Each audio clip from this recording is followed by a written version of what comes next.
शोभा दिदी पनि 81 आउनुभयो र हाम्रो नैतिकताले के भन्छ भन्दाखेरि चाहे जो नै होस् माइती घरमा जो आउँछ त्यो अन्याय पर आएको मान्छेलाई चाहिँ सम्मान गर्नुपर्छ भन्ने नै कुरा हो। र उहाँ दिदी आउनुभयो हामीसँगै बसिरहनु भएको थियो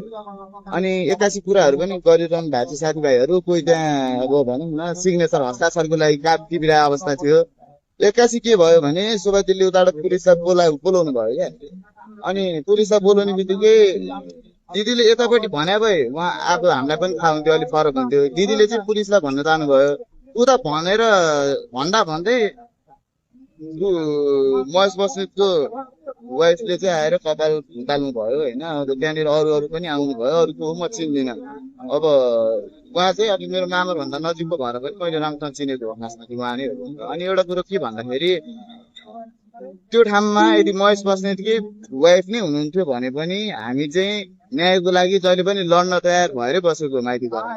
न हामी कोहीबाट परिचालित भएर बसेको न हामीलाई कसैलाई उचालेर तल पार्न बसेको मैले अहिले भनिरहेको कुरा जस्तो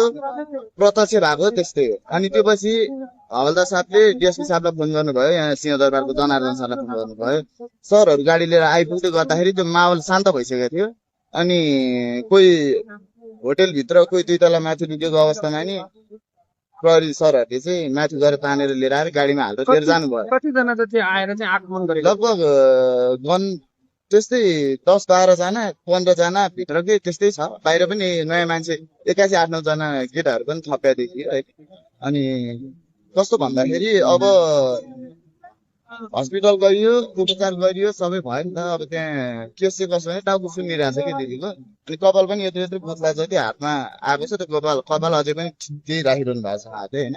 अनि अहिले जिल्ला परिसरमा चाहिँ अब उहाँहरूले आफ्नो कानुनबाट कसरी अगाडि बढ्ने भनेर